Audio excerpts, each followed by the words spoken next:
the state of Texas sues 4 battleground states at the U.S. Supreme Court that could determine the outcome of the presidential election. We'll talk about that and more today on Sekulow Live. Live from Washington, D.C., Sekulow Live. Phone lines are open for your questions right now. Call 1-800-684-3110. That's 1-800-684-3110. And now, your host, Jordan Sekulow. I've got it in my hands for those of you watching on Facebook, on YouTube. Here it is, filed by the state of Texas and their Attorney General. The state of Texas versus the Commonwealth of Pennsylvania, the state of Georgia, the state of Michigan, and the state of Wisconsin. This lawsuit, again, at the filing at the U.S. Supreme Court, focuses in on really 3 main counts. The Electors Clause being violated because the Electors Clause says that it's state legislators, the legislatures, that have to make rules on the elections and changes to the election rules. There's a equal protection claim as well as a due process claim, and it closes with saying the prayer for relief is to declare that these states cannot set the current electors and that the legislature has to, in each of these states, appoint new electors. So this has been filed at the U.S. Supreme Court this morning by the state of Texas against the Commonwealth of Pennsylvania, Georgia, Michigan, and Wisconsin. What is key? Outcome determinative. Because if the Supreme Court were to agree with Texas, it could ultimately be outcome determinative if the state legislatures had to pick new electors. Right. What is at stake here, and this is why I think of all the cases, this is the most significant case, to be clear. I mean, there's no doubt about it. This is the most significant of the cases filed, and it's the most significant because it is, as Jordan just said, completely outcome determinative. What does that mean? It means that if the court were to rule in favor of Texas, those 4 states, the states named in the complaint, would in fact have their state legislatures determine the outcome. They would pick the electors. This is a lawsuit, of course, against Georgia, Michigan, Pennsylvania, and Wisconsin. And it is an original jurisdiction, which means it doesn't start at the district court level. It starts at the Supreme Court of the United States, where it was lodged yesterday evening, very, very late. Actually, by the time it was lodged, probably this morning. It was lodged. It's a very significant piece of legislation. Of all the cases all over the country, in my mind, Andy, this is the one. There's no doubt about it, Jay, because this case now invokes the original jurisdiction of the Supreme Court, which means states can sue states for violations of law or claims that they have in the Supreme Court of the United States. The Supreme Court does not have to accept the case. It's discretionary. It depends on what 4 justices decide to do. But there is no more important case pending that has been filed all over the country than this case now pending before the Supreme Court of the United States. Harry, it's interesting because it raises, equal protection. It raises the usual, I would say, the significant constitutional issues. Absolutely, including Article 2, Section 1. Basically, the state is entitled to select electors pursuant to statutory rules set by the state legislature. And in all of these states, we have elections that are at variance with their own statutory rules. That's number 1. But number 2, in Pennsylvania in particular, the Secretary of State made an affirmative representation to the United States Supreme Court suggesting that ballots would be segregated that were challenged. She failed to comply. So this is, again, very significant because this comes on the day that electors are being seated. And then next week on the 14th, they will vote. So this all has to happen very quickly. But this is extremely significant because the state, Texas, has the jurisdiction to go right to the U.S. Supreme Court. It's part of the original jurisdiction of Article 3 of the U.S. and the Constitution against filing against these states because, it's a problem for the due process and equal protection of the citizens in the state of Texas. So that's where the violation is. We will answer your questions about this when we get back. We're also going to stay live during the break. So radio audience, obviously, you're going to commercial. If you're on Facebook, YouTube, or any other social media platform, I want to kind of give you a real sense of what we got here. So first of all, let me encourage you to share this with your friends around the country. That would be around the world, actually, if you're on Facebook, YouTube, Periscope, or aclj.org. So share the feed right now with everybody you can, because we're going to give you analysis, because we know a lot about this litigation. You're going to see possibly an additional case filed in the next 24 hours. That's not definite, but it's probable. Fan, I know that we are hearing from members of the United States Senate that are saying Congress may have to be prepared for this going to them. That's an unusual scenario, but it can happen. Well, they've got to be prepared if the Supreme Court is looking at this. And, Jay, I'll just tell you, you can hear the folks outside the Supreme Court from both sides who are interested in how this is going to play out, both the case that we talked about yesterday with Congressman Kelly and this new case today. But just from a policy perspective, Jay, I want our listeners to really understand how important it is for state legislatures to have control over the election law in their state. Jay, that's how we fight against fraud on an individual state level. It is so important that non-legislative actors inside these states do not have the authority to overrule what state legislatures have done. And in this lawsuit that we see today, the allegation is that in Pennsylvania, Georgia, Michigan, and Wisconsin, that's exactly what happened. I would just tell you, I think it's critically important for the Supreme Court to look at that. You don't know how the outcome's going to come, but state legislatures, Jay, they have to be the ultimate authority here. That's what the Constitution, that's the authority the Constitution gives to them. You know, we have a question that came in, a YouTube super chat from American Patriot. What happens when one state refuses? So the electoral vote. So that's Texas is kind of preemptively saying that's what they're doing, is they're saying we're not refusing the electoral vote. We're saying the prayer for relief, what they're looking for in the relief, if you go to the very end of the brief.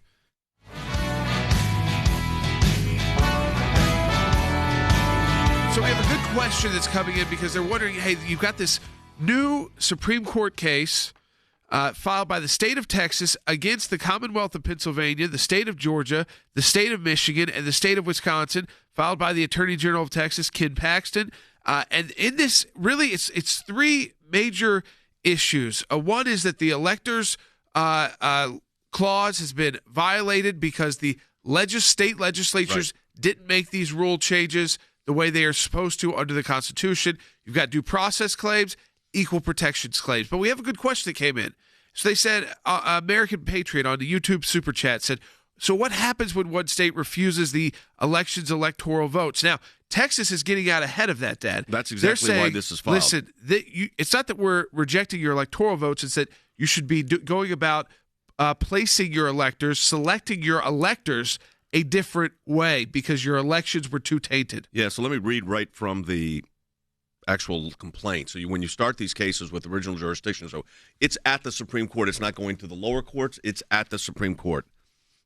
Excuse me. Lawful elections are at the heart of our constitutional democracy. The public and indeed the candidates themselves have a compelling interest in ensuring that the selection of a president, any president, is legitimate. If that trust is lost, the American experiment will founder. A dark cloud hangs over the 2020 presidential election. Our country stands at an important crossroads. Either the Constitution matters and must be followed. I'm going to read that again. Either the Constitution matters and must be followed, even when some officials consider it inconvenient or out of date, or it is simply a piece of parchment on the display at the National Archives. We ask the court to choose the former. So here's what you have. You have a preemptive, in a sense, I think, Jordan, it's a very accurate way of saying it, of getting ahead of what is a mess, because you've got litigation going on in these four states right now. And, Andy, this puts the case squarely. I mean, I'm having our team monitor the Supreme Court website because we could see a order in this any minute. Now, the order would probably be for additional briefing if they were interested in the case. I would think so, yes. The Supreme Court electors have been seated. Well, they were supposed to have been seated at noon Eastern time today, December 8th. Yeah. But they don't vote until the 14th. That's correct. So the safe harbor is in what they call the safe harbor. How significant do you see this? This is very significant because the litigation that has been filed by Texas against Pennsylvania and these other jurisdictions is an extremely important case because what it says is this. Remember, it's being brought on behalf of the citizens of Texas against the citizens of other jurisdictions of other states. And it's saying the way you went about choosing your electors violated the Constitution of the United States in that you did not allow your legislatures to have their laws followed in the implementation of the election and the selection of those people who are the electors who elect the President of the United States. Remember, in the United States, we don't have a popular vote of the President. We vote for electors who in turn vote for the President on December 14th. It'll be this year. And what this is saying is you violated equal protection of the law in the way you conducted, you states who are defendants, in the way you conducted your elections. You diluted the electoral votes of the Texas people, and you therefore violated the Equal Protection Clause of the Constitution. This is a critical case. I want to say something really. I applaud Ken Paxton, the Attorney General of Texas, who had the incredible courage of his conviction to find the way to challenge these other states who didn't do it, who wouldn't do it the right way, who would not convene their legislatures. But Ken Paxton is a stand-up guy. He did the right thing. He's going to take a lot of flack for it, I'm sure, but he did the right thing, Jay, in what he did in filing this lawsuit. Look, Ken Paxton is a patriot, and you're right. He'll get flack because that's the way the media is. But he did the right thing. I think he has a quote from John Adams, Harry, I thought was very interesting in the beginning of the brief. It says, that form of government which is best contrived to secure an impartial and exact execution of the law is the best of republics. And that's really what you're talking about here. This election has been a mess. Absolutely. And we have a clear factual record, and we can start, I think, with Wayne County, Michigan, because in Wayne County, Michigan, for instance, we have 173,000 votes which cannot be tied to registered voters.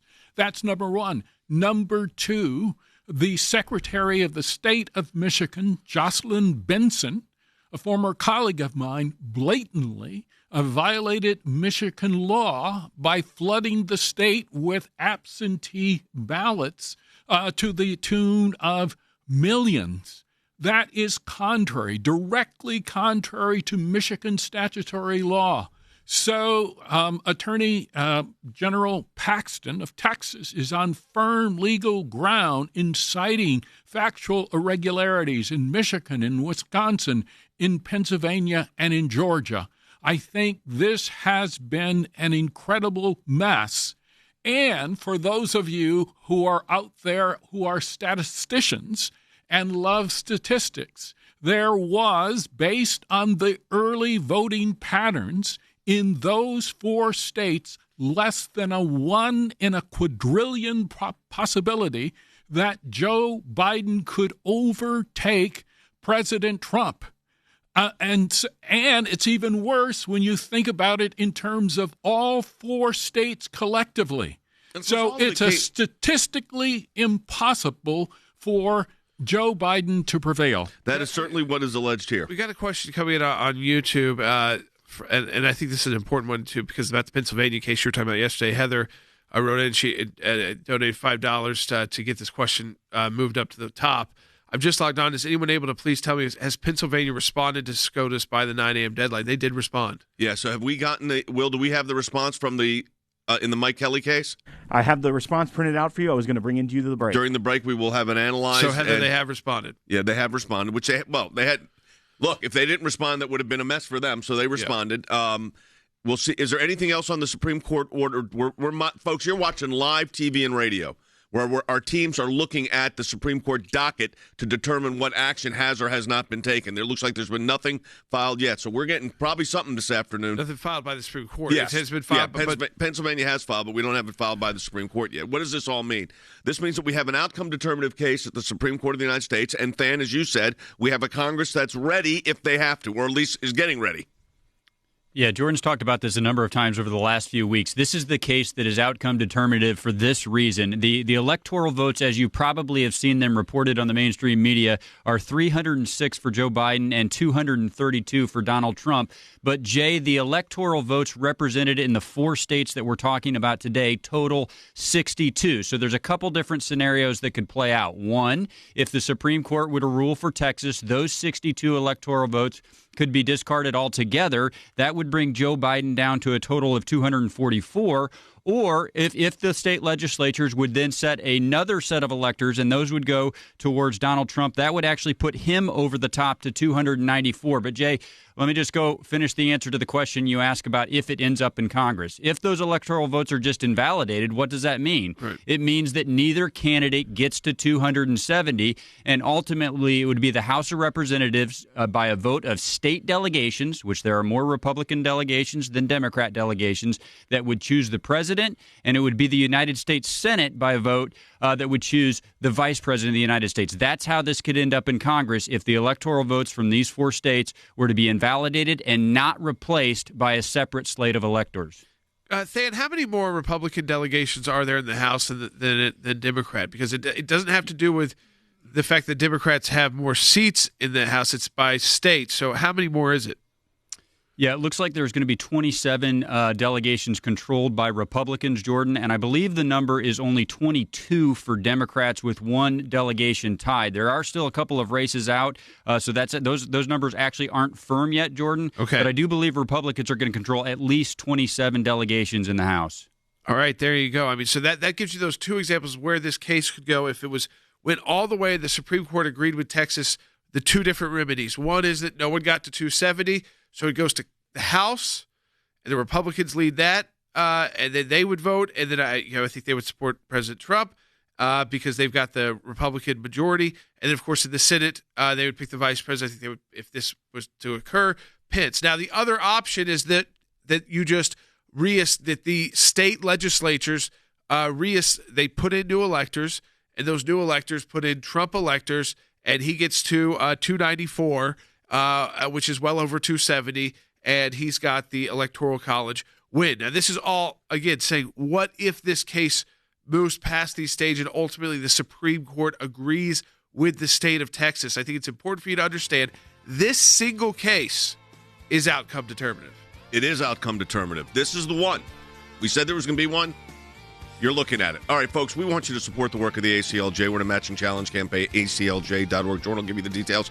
Stay with us during the break. And Facebook, Periscope, YouTube, wherever you're watching, share it with your friends. More information coming in. We're going to give it to you during the breaks. Radio audience, go to commercial break, but come back with us. Jordan? That's right, folks. A matching challenge. You double the impact of your donation as we are in the month of December. And, of course, you'll realize how busy we are at the ACLJ. It's a great time to support the work that we do. It's how we bring you this broadcast every day. Donate today and double your impact. Be part of our matching challenge at aclj.org. That's aclj.org.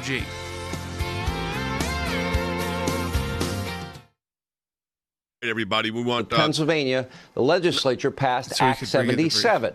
Well, that massively expanded mail-in voting. Case being brought by Republican Congressman Mike Kelly and congressional candidate Sean Parnell. They argue no excuse, mail-in voting is unconstitutional, so they're seeking to throw out those ballots. The constitutionality of what the state legislature in Pennsylvania did, it directly contradicts the language in Pennsylvania state constitution. Now, that to me is a slam dunk case the Supreme Court should take. That intermediary judge, the Commonwealth judge, said, I think you're going to win on the merits here because as you both just laid out, it's very clear that we would win on the merits there, that Mike Kelly would. The moment that happened, she said 48 hours from now, I want you to present your evidence. What happened and what this lawsuit calls an extraordinary move, the Supreme Court, which we know is 5-2 Democrat, pulled the case up and said, no, don't show the evidence. We have this doctrine called latches, and you brought this case too late and stopped it. Justice Samuel Alito has moved up the response deadline to tomorrow morning, Tuesday morning at 9 a.m. Now, why this is interesting is that this is getting ahead of the safe harbor deadline. It raises pure issues of law. And I believe the Supreme Court should choose to take the case. Because this dealt with so many ballots and would be outcome determinative, the court really does need to step in and make sure that these illegal ballots aren't counted and that any ballots that were counted in secret or against the rules of that state or ultimately against the U.S. Constitution should not be counted. In Pennsylvania, the question that the U.S. Supreme Court is going to have to consider is whether a state can change the rules in the middle of the process and do so in a way that has a potential partisan advantage contrary to law. I think the answer to that should be.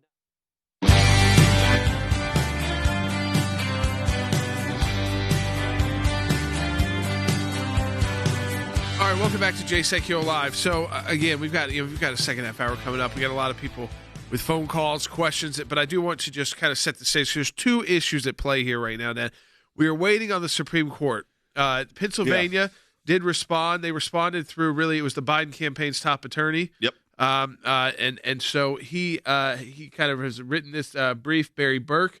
They have responded. It's significant response, by the way, I would say. I would say if you look at a 40-page brief to the Supreme Court. Let's explain to people.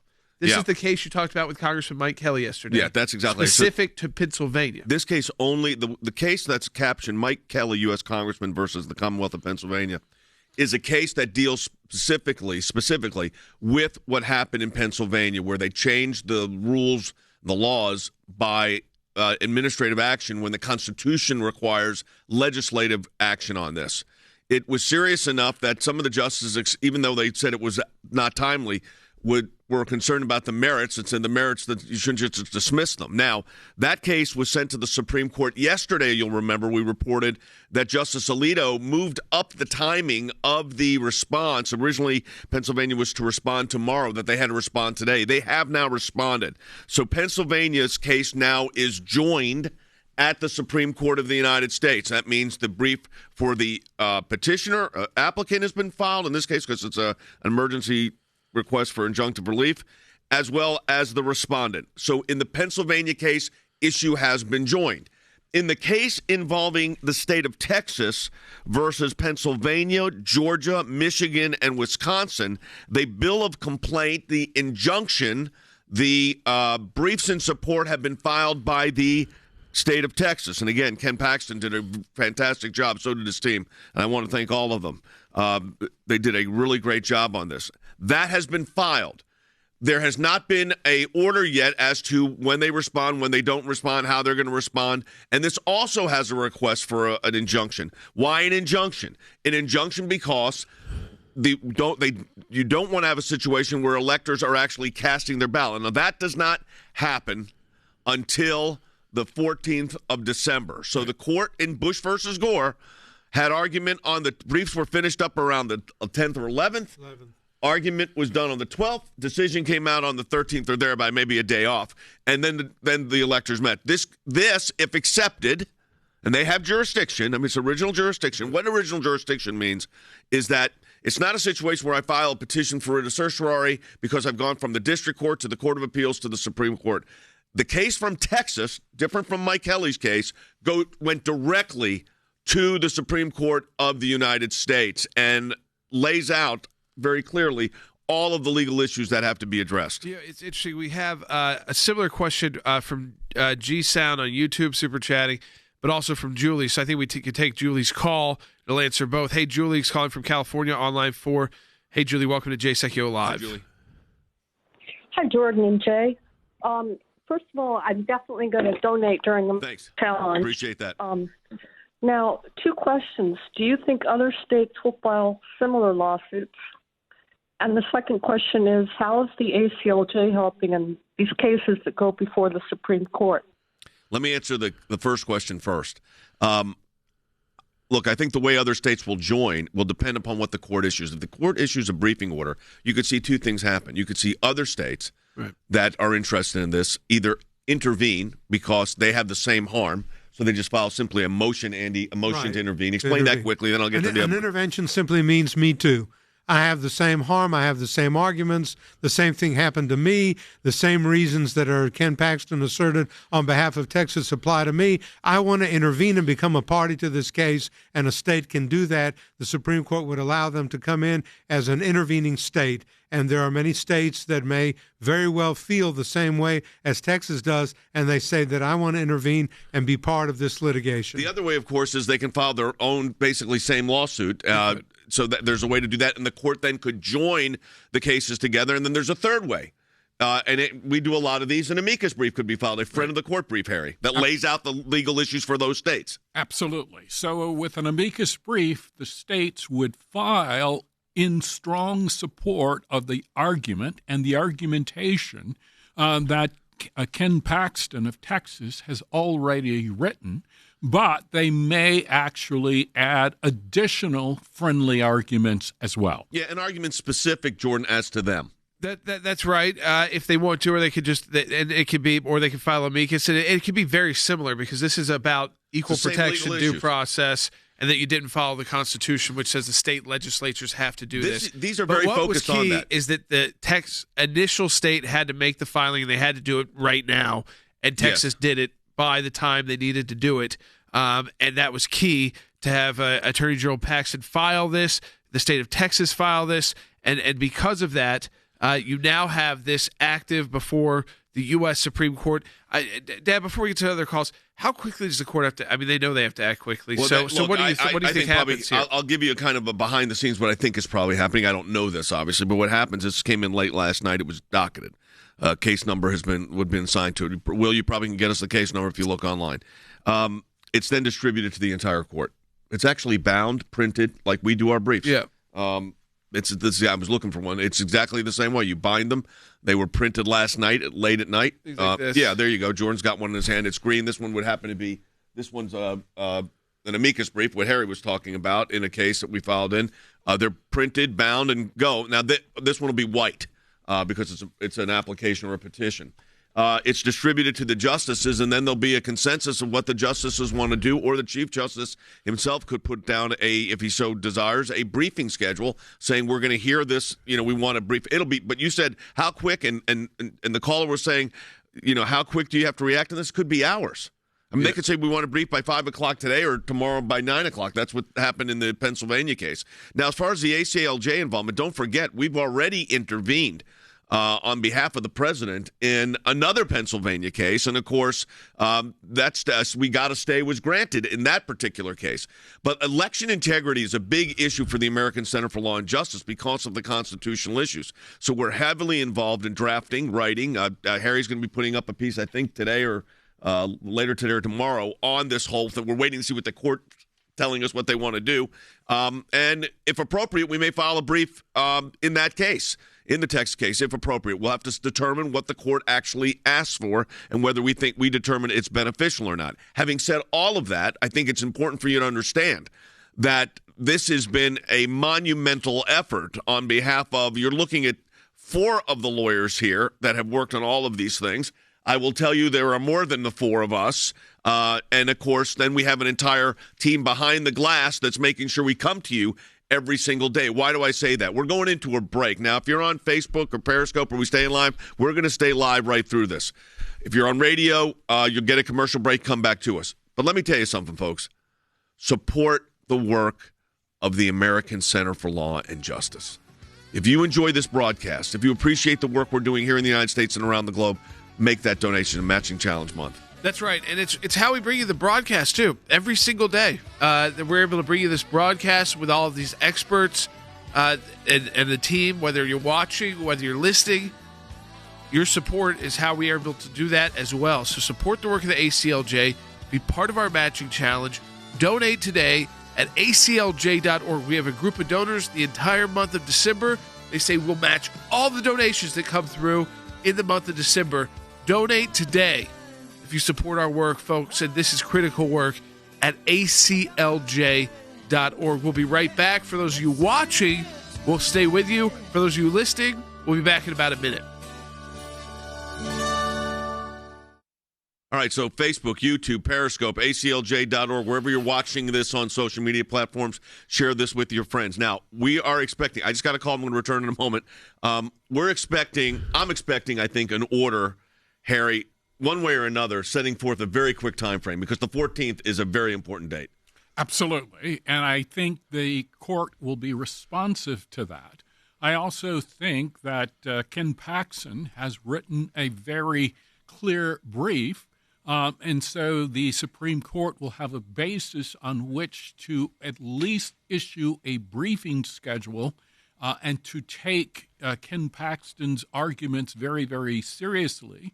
Obviously, it's difficult to predict the outcome of any decision-making that the Supreme Court might make, but I think the Supreme Court would and they should take the arguments in Ken Paxton's filing very.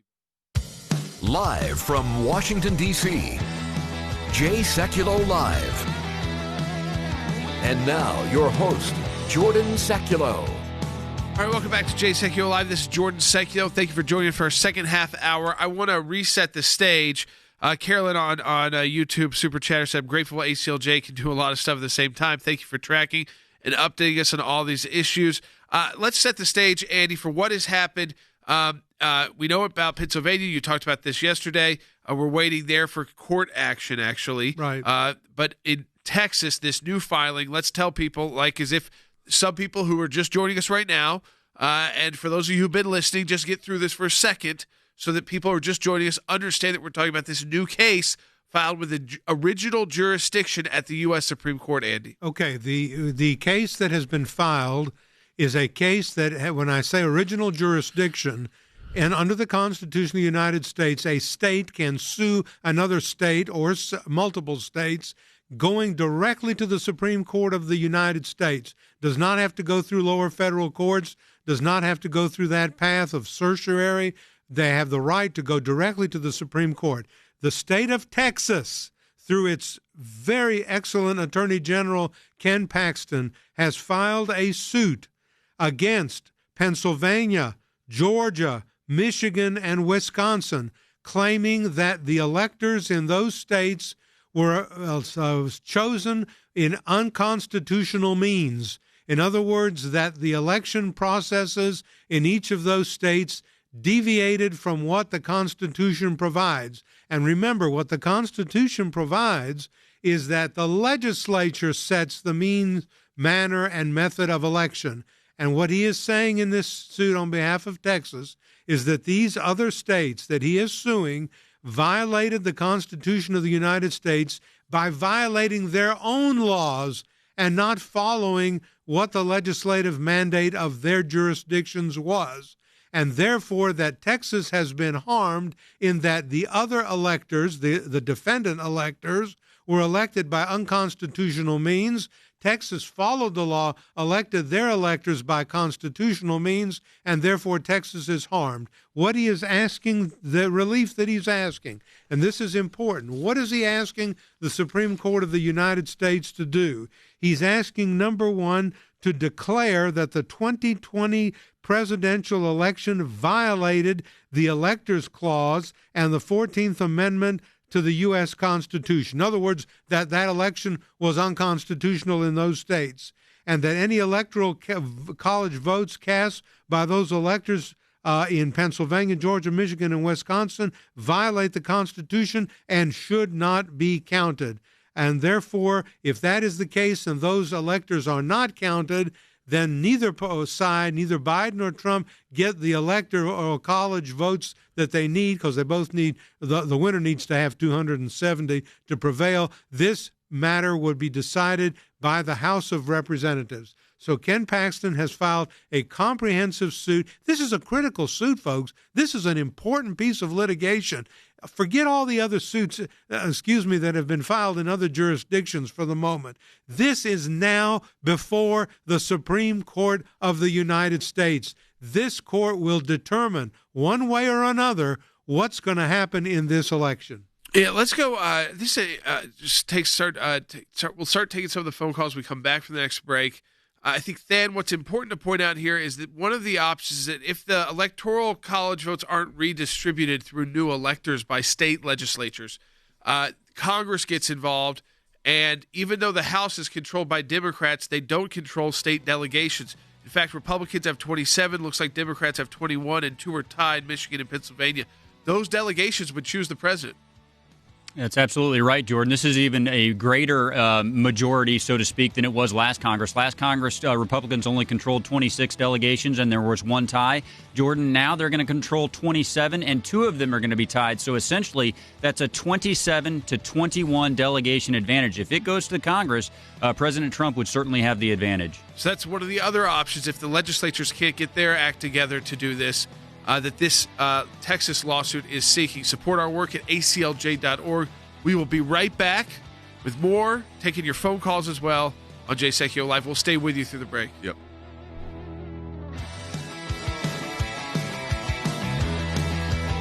I think we should expect an order from the Supreme Court probably within the next hour to 2 hours. I think just if you look at the timing of how these cases go, I think it's, explain the case. I think this is on the Texas case. Okay. On the Pennsylvania case, I'm not sure because that may take a little bit longer because they just got the briefs. Right. But on the Texas case, with the other against the other states, I would think there's going to be some movement sometime today within the next couple hours. Now I say 2 hours, it could be 4 hours. I don't know, but by the time we're off air live, it's 1:00. Court usually is over with technically at 5, and on these cases that doesn't really apply. But I think, look, folks, and we'll come back if there's news today. Okay, I mean we're going to be available if there is news today. We'll come back on. I will also tell you this that. We may stay a little bit longer if we find out if we do get news, because we'll have to digest it, or we'll either come back or one. But we've got a lot of people watching right now and listening. Share this all with your friends on Facebook and YouTube and Periscope.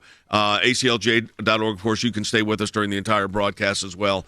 But Jordan, look, I mean, we needed the case, and the case has arrived. Yeah, the case has arrived. Now it's up to the Supreme Court to decide. Will they? This is the Bush versus Gore of this election. Yes. Will they take the case and take briefing? That is big step one, Dad. Yes. I mean because they could listen. I want to be always honest about this. Yep. They could see this case. They could say no, we're not taking it. Yep. And that would be kind of the end. The end to a lot of these legal challenges. To be quite honest, because this is the one that was outcome determinative that we talked about.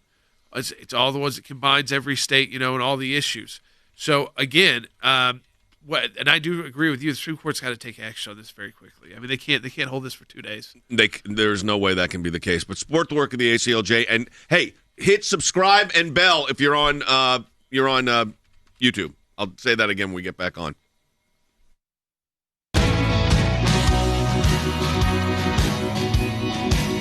Hey, welcome back to Sekulow Live. We're going to start taking your phone calls now. We're monitoring everything, too, to see what's coming in. It's important, too, because we've got a big audience now growing on YouTube that we started the last few weeks. And we want to make sure that if you're watching on YouTube, you click that subscribe button so you know you're subscribed to the official ACLJ YouTube page. But you also click the bell to the right. If you're watching on YouTube, you know what I'm talking about. That will then let you get notifications like the show is going live, so that you'll know each day when Sekulow Live is going live. So you want to do that. Just like if you're on Facebook, a lot of you who like our page on Facebook, you also get the notifications that our show is going live. So same for those of you who are watching on YouTube as well. And I want to get right to phone calls at 1-800-684-3110. People have been hanging on the line. Jerry in Rhode Island online too. Hey, Jerry, welcome to Sekulow Live. Hey, team. Jerry, Mr. O'Connell really laid out well, but the only question I have left is what happens to December 14th, and is it going to be produced by the Supreme Court, whether it's a stay or it be outcome determinative? How is December 14th? Well, look, I think December 14th is a critical date. Now, there's some lawyers that say that could even be moved. Harry, you're nodding. What is your thought on that? And I want to ask Andy. Well, that is precisely the argument that Ken Paxton makes in his brief, that the Supreme Court has the power because the failure, for instance, to have a full-blooded hearing, assuming the validity of the factual claims and the legal claims that are made by the state of Texas, would mean that we have an illegitimate election. And so the Supreme Court, this would be extraordinary, and I'm not forecasting it, but they could, in fact, delay the December the 14th deadline. And there's an argument, one might argue, in favor of that, because the errors that are outlined in this litigation are errors of the defendant state's own making by virtue of their own unconstitutional actions. And you cannot forget that. I mean, this is not coming out of the air. This is not some technical violation. There's allegations that there was a violation of the Equal Protection Clause, of due process, that violation of the Electors Clause, a violation of the Elections Clause. And there's a great question coming in Super Chat from Bob on YouTube and says, will the Supreme Court just declare state electors void, or could they do something else? Andy, they have a lot of things they could do. They could say it goes back to the state legislature to make the determination. That would be the most likely outcome. That's correct. The Supreme Court of the United States... They're not going to say this binds the winner or trumps the winner. That's not what they're going to do. That's not going to happen in this case. They've got tremendous options, that court. First of all, they cannot take the case, as Jordan pointed out. It's discretionary. They can say, I'm sorry, we're not interested in this litigation, and then it'll be a mess, and I don't know what's going to happen. But they could do a lot of things. They could say that the electors in the states that are being challenged by the state of Texas were illegally selected by their jurisdictions. Go back and select them again, legislatures of those states, and void that. Or they could say, well, they're void. We don't have to have a re-election. Let the House of Representatives make the decision. So there's a lot of things that the Supreme Court could do. But I think that the Constitution trumps the statute.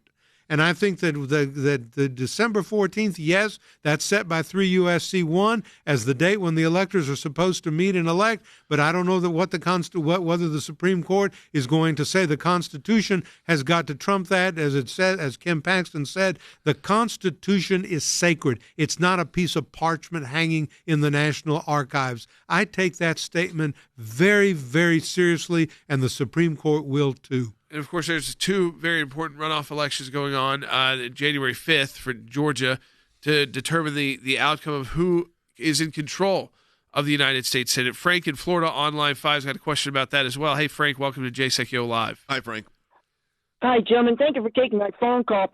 Listen, the question is geared towards Mr. Economo about Georgia. I read in the news that Senator Perdue did not show up for the Ossoff-Perdue debate. Was there a reason why? Well, go ahead. You can talk, Andy. Well, can't outstink a skunk. And I think that's what David Perdue just said. I am not going to humiliate myself by going against a person who's never had a job in his life, who's a Marxist, who is a communist, who went to the most liberal of schools, who went to the London School of Economics, never got a degree, by the way. He attended it, just like I walked through Harvard, let's say. And so I think Senator Perdue is saying, I'm not going to belittle myself by dealing with John Ossoff, who is a nothing. Yeah, I will say this, though, that also John Ossoff they did have a previous debate, and it was really nasty and he was just making up personal attacks. It was all personal ad hominem attacks. And when you get that, you know what you say? If I'm David Perdue's advisor, don't get into the trough. Don't do that. Yeah. Just don't get into the mud. Don't get into the muck. Just run your campaign. Yeah. I completely understand why Perdue did that. You wrestle with a pig, you're going to get mud on you too. I mean, that's the issue there. So it's a political calculation. That was all that was. But yet Kelly Loeffler decided she wanted to debate. She wanted to bring forward Reverend Warnock so that more people actually saw that, and Fox News actually covered the debate, and so you could watch that nationally. She wanted people to see Warnock, so she made a different political calculation about him. But they didn't have that same kind of like personal attack. It was more about ideology. Yeah, so Than, I was going to ask you about that one because obviously people need to understand that this local Senate race for Georgia is very much a national race. No doubt about it. Hundreds of millions of dollars are going to pour in. And look, I just want to underscore, to me, both of these decisions by Senator Perdue and Senator Loeffler make a lot of sense because these two races were not the same, Jay. Essentially, Perdue and Ossoff were head-to-head. There was one other candidate that took a couple of percentage points that kept both under 50%. But Senator Perdue beat John Ossoff by 2%. I think he thinks that he's in a good position heading to the runoff. Jay, there were a slew of candidates in the special election on the other side, and nobody got more than the mid-30s percentage. So I think Senator Loeffler thought, I do need another opportunity to go and debate. I think if I were advising both of those candidates, I would have told Senator Perdue not to debate, and I would have told Senator Loeffler to debate. Like Jordan said, it's a tactical decision. But look, Jay, hundreds of millions of dollars are going to pour into Georgia. It is absolutely a national election. And unless there's a change in the presidential outcome, Jay, it will determine control of the Senate as well. As we are awaiting some action at the Supreme Court, I want to take some of the people who've been on hold the longest. Kay in North Carolina on line 3. Hey, Kay, welcome to Sekulow Live. Hello there. This is Kay in South Carolina. But thank you anyway. Thank y'all for everything you do. My question is this. is it too early for us, or should we be contacting our U.S. senators to ask them to get on board with Mo Brooks, who's going to be leading the charge as far as if this goes to the House? And also, in light of a caller that called in earlier, should we contact our attorney generals and ask them to join the Texas suit? You're in South Carolina? Yes. I think Attorney General Wilson is already reviewing it. So, I would let him do the review process. Or, Jordan, you know the politics better than I do and how you do that. I think just let's see if the Supreme Court takes it. Yes. If the Supreme Court takes it, I think you can all get on the phone with your state attorney generals and say, hey, you need to do something like Texas, whether you join the case, whether you file a amicus brief, whether you intervene. Because, again, we would know that if the court takes the case. On the other question about Congress, that is a unique move. It happens every election where a congressman from the House tries to assert that, hey, we can actually choose the electors, and they would need a Senate partner. I don't think we're at that point yet because we have this case now pending before the Supreme Court as of this moment. Right. Now, that could change tomorrow. But it changes this afternoon. Yeah. Yeah, we're not at that point yet, Jordan, but it has happened before. The House of Representatives has had to decide a presidential election before. It's not like it's something that comes out of thin air. The Constitution specifically spells out the process, and I believe that Congressman Mo Brooks is preparing for that. But just for a point of clarity to the caller, should we get to that point, we're not there yet, but should we get to that point, the House of Representatives would be able to choose by state delegation from the top 3 vote getters from electoral votes. Now, only 2 candidates got electoral votes. So you'd be talking about Joe Biden and Donald Trump. And then the United States Senate would be picking the vice president based on the top 2 vote getters for vice president. So that would, again, be Kamala Harris and Mike Pence. So that's the division of how the House and the Senate would handle that. Certainly, if it came to that, you would want to contact both the House and the Senate, but you would just want to understand the House would be handling the presidential election and the Senate would be handling the vice presidential pick. Let me tell you something else I just thought of. If, in fact, the court issues a briefing schedule, it is possible that the American Center for Law and Justice can file a brief on behalf of its members. And we would have to move very quickly. We'd have to send out an email to all of our members saying, sign up, so we'd have that. And you would literally be a number of people, I'm sure we would have tens of thousands, maybe hundreds of thousands, would be part of history. Now, that's if the Supreme Court grants a briefing schedule. We don't know that yet. The bill of complaint has been filed, but we will see, I think, sometime today. All right, don't forget, support the work of the ACLJ. Jordan's going to let you know how. That's right.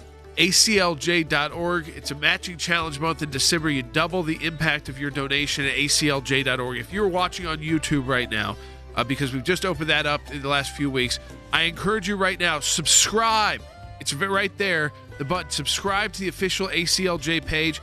Click the bell. If you're watching on YouTube, you understand what I mean. Then you'll get the notifications about us from when we're live. So if we have to come back live later today about the Supreme Court, you will know. So subscribe and click the bell on YouTube.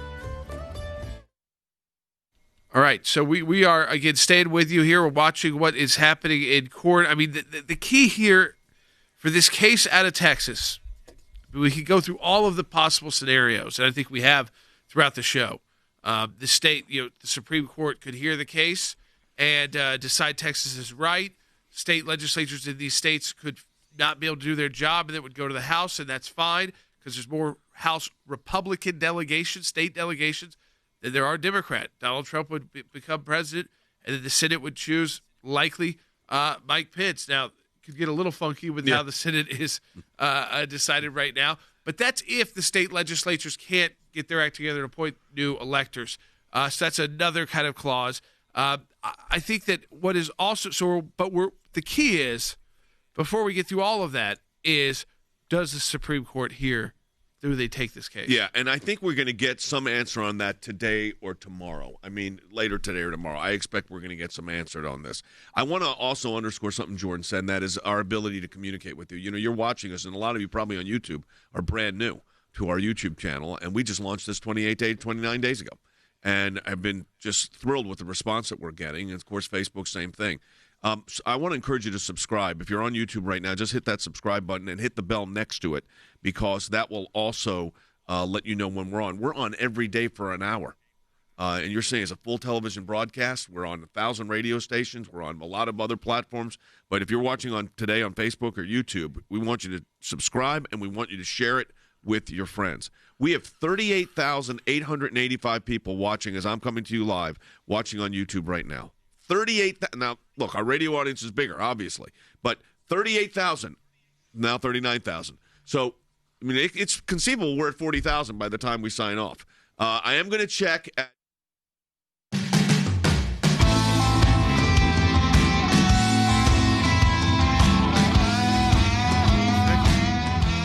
All right, welcome back to Sekulow Live. So, again, I want to start getting through more of the phone calls.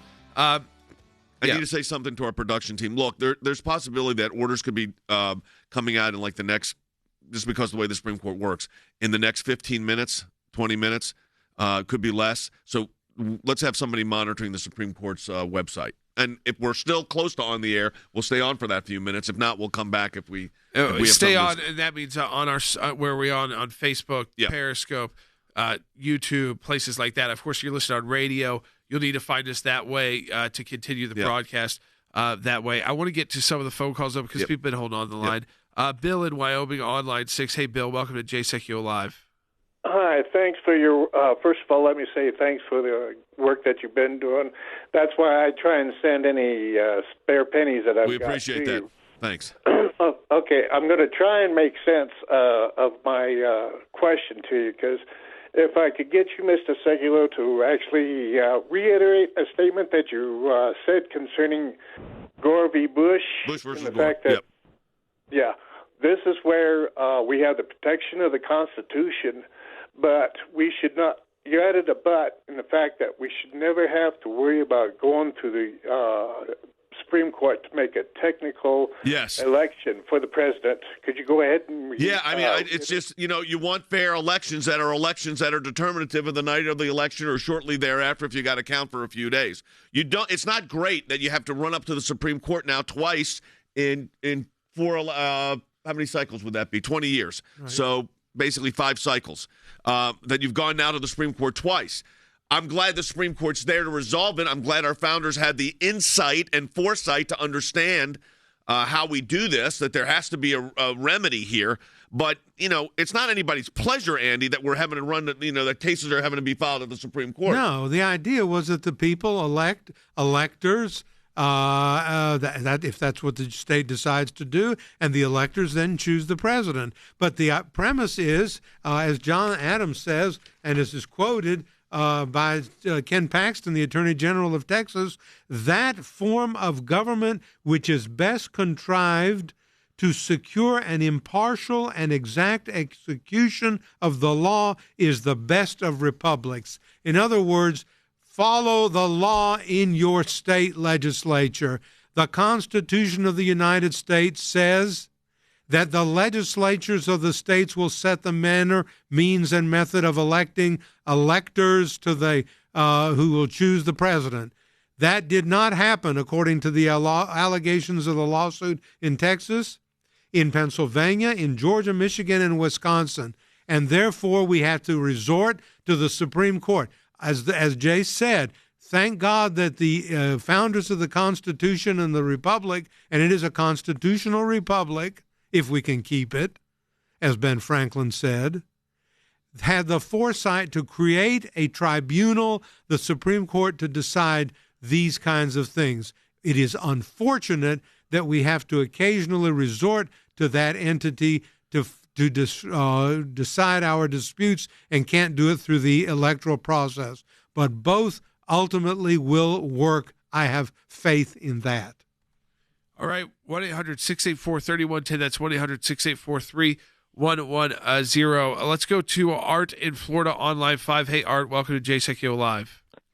Thank you, gentlemen. My question is, if the Supreme Court rules in favor of A.G. Paxton's suit, does that have a positive impact on the Georgia Senate race, in that Georgia would have been found to be acting unconstitutionally, and therefore it doesn't. It doesn't. It has no impact whatsoever on the Senate race or down ticket races. It's strictly for president and vice president. That's what the electors are about. That's what the elector when you clause. challenge, yeah. Go ahead, Jordan. Yeah, well, when you're challenged, the electors are for president, vice president. They're not about the Senate races or other races. Unfortunately, I understand why you would imagine that if these claims happen now, in Georgia, the reason why the lawsuit is against Georgia is because their state officials, they're Republican.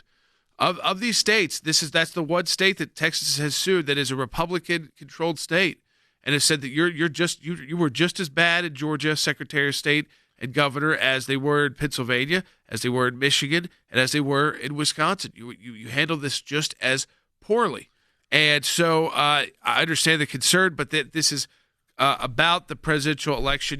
The runoffs January 5th will determine the makeup of the U.S. Senate. I know we got to hit another call here, but I get real quick question, Harry. I'm thinking about if we were to file an amicus brief, the ACLJ, I think it would just focus on the equal protection challenge, wouldn't you think, or the electors clause? I would like one or the two. What do you think? Or I think you might focus on both. Okay. In part because there's a clear and unmistakable constitutional argument embedded in both of those claims, and you would not focus on the factual claims supporting rampant lawlessness, which is included in A.G. Paxton's. Essentially, it's a complaint. Yep, it is. Yeah, it's a bill of complaint. So it's not a certiorari petition; it's a bill of complaint. All right. Let's try. We could go back to the phones 1-800-684-3110. This is interesting, Pat, New Jersey, because people have been asked, does it go to one justice, like the Pennsylvania case, or what happens in a case like this? So, hey, Pat, welcome to JSL Live. So in the case, Pat's asking a question. Pat, go ahead. I'm sorry. Hi. Thank you. Thanks for taking my call. My question is, who on the Supreme Court decides? Is it Roberts alone that decides to take the case, or is it a majority of the justices that get a say in whether they think this is a valid case or not? So unlike the situation where Justice Alito was the circuit justice for the Third Circuit, which included Pennsylvania, and could issue the initial administrative stay, which he did in our case and he did in this Congressman Kelly's case, and then it refers to the court. This is a bill of complaint. You would have to have 5 justices agree to accept the bill. Now, could Chief Justice Roberts issue an administrative order pending this? Of course, he's the Chief Justice of the not just the Chief Justice of the United States Supreme Court. He is the Chief Justice of the United States. So, yes, he could issue an order, but it wouldn't be the determination as to who is going to take the case rests with the 9 justices. And you say it takes 5. This is not like the other cases where it's 4. No. So it would take 4 to grant. Yes, 4 to grant and 5 to. That is a good question. It's not a petition for certiorari. So I am not sure if it's a 4 for petitions for certiorari, 4 justices. Right. It's the rule of 4. Is there a rule of 5 here? I don't know. We'll find that out. Yeah, we'll find that out. Yeah. Again, let me tell you how many of these bill of complaints and election cases there have been in our history. One. This one. Not many. Yeah. So we try to get. We don't have time for more calls today. We're going to try to stay out a little bit longer just to see if the Supreme Court takes any action around. Well, we're working right now. Is there any orders, Will? Nothing has come out. Okay. So I think we'll come back if we need to come back. Yeah. And you remember, if you're on YouTube and you subscribe and you click that bell, you'll get a notification if we come back. Facebook, the same thing. If you're watching on Facebook, if you again follow us there and then get notifications, you'll know when we come back as well. We've got a team watching any action out of the Supreme Court. So what is key, what is very key, is that I don't think that on the Pennsylvania case, it's tough to not see some action by later today, and then this one as well. I mean, maybe tomorrow at the latest. I would think. But again, we'll bring it to you as soon as we know through all the social media channels that we are on. Support the work of the ACLJ, aclj.org. That's aclj.org. Matching Challenge month of December. Again, it's a great time to support our work and this broadcast. Donate today at aclj.org. I think we may be talking to you later.